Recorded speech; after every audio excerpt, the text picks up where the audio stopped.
اعوذ باللہ من الشیطان الرجیم بسم اللہ الرحمن الرحیم۔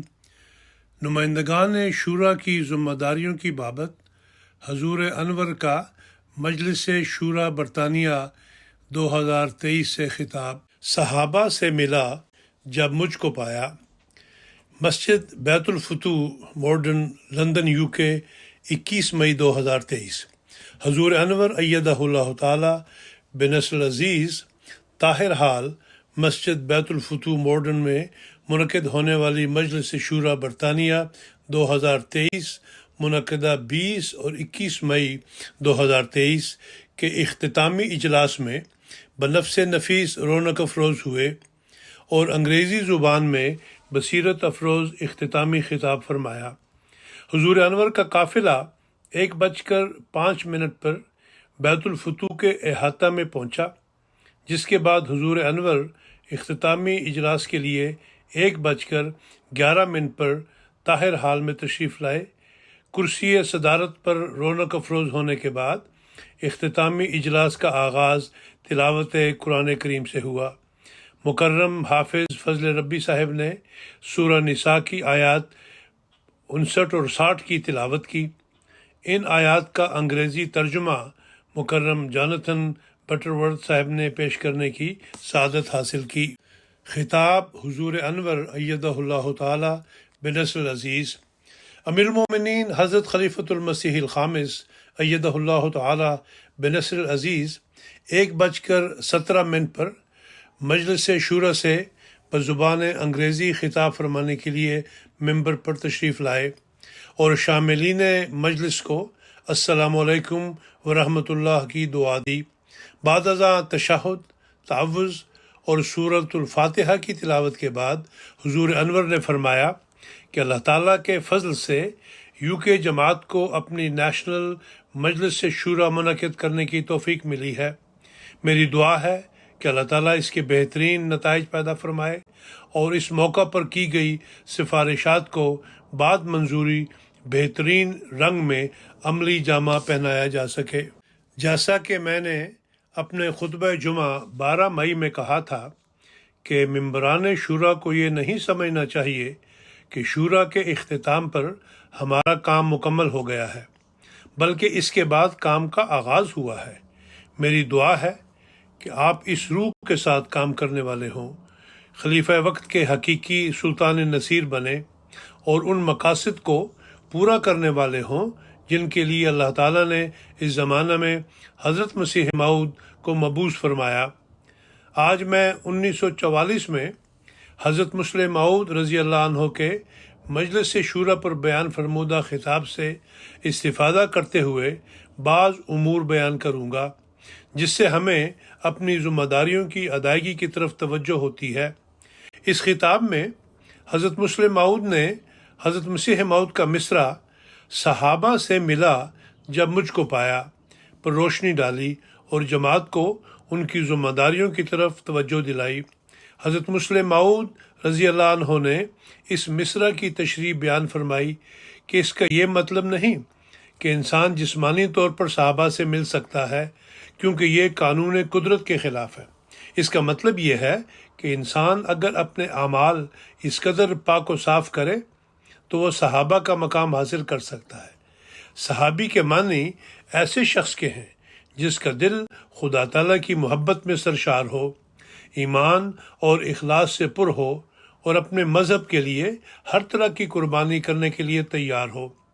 حضرت مسلم موعود نے بادشاہ کے مصاحب کورٹیئر کی مثال سے بیان فرمایا کہ گو وہ جسمانی طور پر بادشاہ کی صحبت میں نسبتاً کم رہتے ہیں، لیکن انہیں مصاحب کہا جاتا ہے، جبکہ ملازموں کو جنہیں صحبت میں زیادہ عرصہ رہنے کا موقع ملتا ہے انہیں مصاحب نہیں کہا جاتا۔ پس صحابی بننے کے لیے جسمانی طور پر قربت کی ضرورت نہیں، بلکہ اس کے لیے ضروری ہے کہ اپنے آقا کے نقش کو دل پر قبول کیا جائے۔ پس صحابی بننے کے لیے لازمی ہے کہ اپنے آقا کی سچائی پر پختہ ایمان اور اس کی تعلیم کے مطابق عمل کیا جائے۔ حضرت صلی اللہ علیہ وسلم کے زمانہ میں صرف ابو بکر، عمر عثمان اور علی رضوان اللہ علیہم صحابی نہیں کہلائے، بلکہ ہر وہ شخص جو ذرا بھی اخلاص اور محبت رکھتا تھا صحابی کہلانے کا مستحق بن گیا۔ بعض مثالوں سے حضور انور نے واضح فرمایا کہ کس طرح حضرت صلی اللہ علیہ وسلم کے زمانے میں صحابیت کا درجہ پانا آسان تھا، لیکن حضرت صلی اللہ علیہ وسلم کے وصال کے بعد اس درجہ کو صرف وہی پا سکتا تھا جو اپنے دل کی آنکھ سے حضرت صلی اللہ علیہ وسلم کو دیکھ پائے اور انتہائی قربانیاں کرے۔ اب جب کہ ہم نے حضرت مسیح موعود علیہ السلام کو قبول کیا، ہماری ذمہ داری ہے کہ ہم اللہ تعالیٰ کی محبت دل میں پیدا کریں، اپنے اندر قربانی کی روح پیدا کریں اور اسلام کو پھیلانے کے لیے انتہائی کوشش کریں تاکہ روحانی طور پر صحابہ سے مل سکیں، اور اس طرح ہم حضرت صلی اللہ علیہ وسلم اور حضرت مسیح موعود علیہ السلام کے بعثت کے مقصد کو پورا کر سکتے ہیں۔ اس زمانہ میں تمام احمدیوں کی ذمہ داری ہے کہ حضرت صلی اللہ علیہ وآلہ وسلم کے روحانی صحابہ میں شامل ہوں۔ اس حوالہ سے حضرت مسلم موعود رضی اللہ عنہ فرماتے ہیں کہ آزمائشوں اور ابتلاؤں کا آنا ترقیات کے لیے ضروری ہے اور دنیا کی چکا چوند سے الگ ہونے کے لیے ضروری ہے۔ اسی طرح اللہ تعالیٰ ابتلاؤں کے ذریعے سے اپنے آپ کو ظاہر کرتا ہے اور دکھانا چاہتا ہے کہ اللہ تعالیٰ اپنی جماعت کا حامی و ناصر ہے۔ حضور انور نے فرمایا کہ ان ابتلاؤں میں سے ایک بہت بڑا ابتلا اس وقت آیا جب حضرت صلی اللہ علیہ وسلم کی وفات ہوئی۔ حضور انور نے حضور صلی اللہ علیہ وسلم کی وفات کا واقعہ تفصیل سے بیان فرمایا اور بتایا کہ کس طرح حضرت ابو بکر رضی اللہ عنہ نے صحابہ کو یکجا کیا۔ حضور نے فرمایا کہ اللہ تعالیٰ کے فضل سے احمدی حضرت صلی اللہ علیہ وسلم کے سچے وفادار ہیں۔ اس زمانہ میں احمدی ہی ہیں جو حضرت صلی اللہ علیہ وسلم کے صحابہ کے نقش قدم پر چل رہے ہیں اور ہر قسم کی قربانی کے لیے تیار ہیں۔ احمدی مسلمان انشاءاللہ ہمیشہ ثابت قدم رہیں گے اور ہمیشہ حضرت مسیح موعود علیہ السلام کے مشن کو آگے بڑھانے کے لیے کوشش کرتے رہیں گے۔ بحیثیت ممبر شورا آپ کے کندھوں پر بہت بڑی ذمہ داری ہے۔ اسی طرح جس طرح حضرت ابو بکر رضی اللہ عنہ نے ثابت قدمی کا مظاہرہ کیا اور صحابہ کو یکجا کیا، آپ کی جماعت کے ممبران نے آپ پر اعتماد کرتے ہوئے آپ کو بطور ممبر شورا منتخب کیا ہے۔ آپ کو لازماً دین کو مقدم رکھنا ہے، خدمت دین کو ایک فضل الہی جانیں۔ خدمت اسلام کے ذریعے سے آپ اللہ تعالیٰ کی رضا حاصل کرنے والے ہوں گے اور حضرت صلی اللہ علیہ وسلم کے روحانی صحابہ میں شامل ہوں گے۔ اللہ تعالیٰ کرے کہ ہم اپنی ذمہ داریوں کو اخلاص و وفا کے ساتھ ادا کرنے والے ہوں۔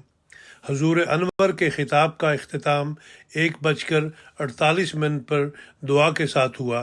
دعا کے بعد طاہر ہال کے سٹیج کے سامنے درج ذیل گروپس کو حضور انور کی معیت میں گروپ فوٹو بنوانے کا شرف حاصل ہوا۔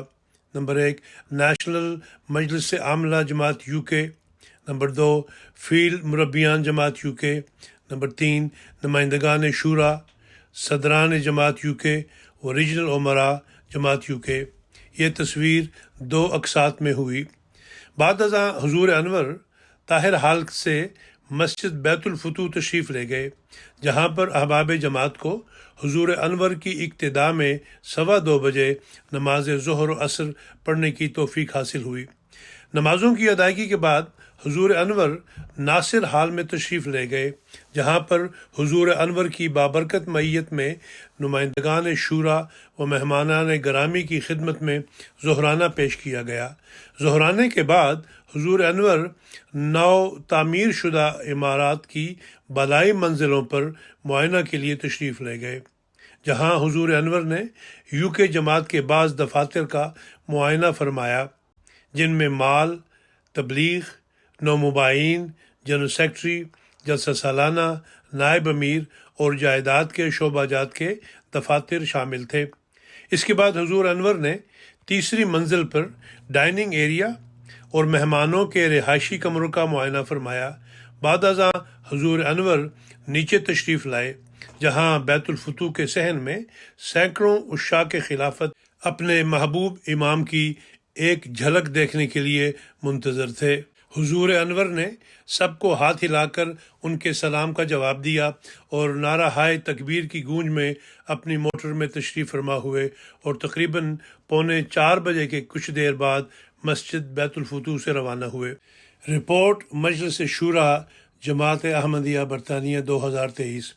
اللہ تعالیٰ کے فضل سے جماعت احمدیہ برطانیہ نے امسال اپنی 44ویں مجلس شورا مورخہ 20 اور 21 مئی 2023 مسجد بیت الفتوح کے طاہر حال میں منعقد کرنے کی سعادت حاصل کی۔ 20 مئی بروز ہفتہ صبح 9 بجے ہی نمائندگان مجلس شورا کی تشریف آوری کا آغاز ہوا۔ طاہر حال میں ان کے لیے چائے و ریفریشمنٹ کے علاوہ رجسٹریشن کا بھی انتظام تھا۔ صبح 10 بجے سے قبل ہی نمائندگان کی اکثریت مجلس شورا کے اجلاس میں شمولیت کے لیے تشریف لا چکی تھی۔ ٹھیک 10 بجے امیر جماعت احمدیہ UK محترم رفیق احمد حیات صاحب کی صدارت میں مجلس شورا کے پہلے اجلاس کی کارروائی کا آغاز ہوا۔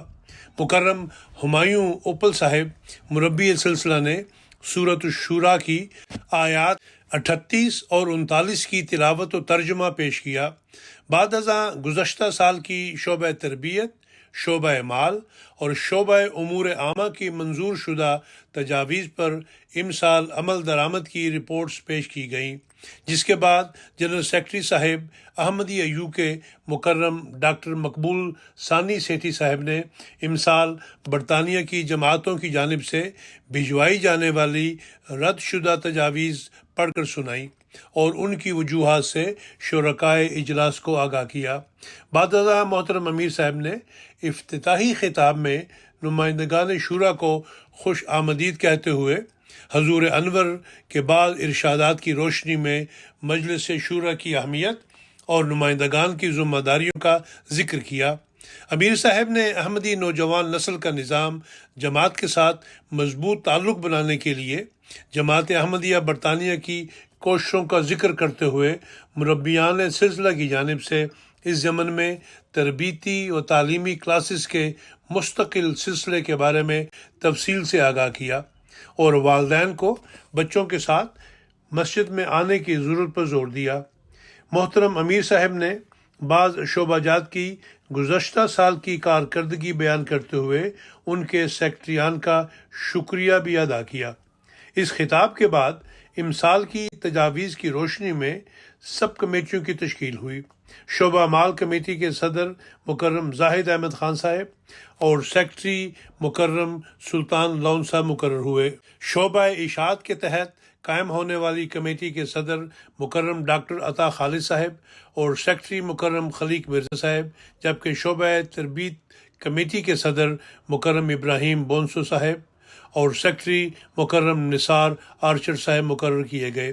تینوں کمیٹیوں کے اجلاسات نماز ظہر عصر کی ادائیگی اور دوپہر کے کھانے کے بعد تقریباً 3:30 بجے شروع ہوئے اور شام 7 بجے کے بعد شعبہ مال کی کمیٹی کی سفارشات نمائندگان شورا کے سامنے بحث کے لیے پیش کی گئیں، جس کے بعد نمائندگان شورا نے اتفاق رائے سے ان کی منظوری دی۔ مورخہ 21 مئی 2023 بروز اتوار بھی شرکائے اجلاس کے لیے چائے و ریفریشمنٹ کا انتظام کیا گیا تھا۔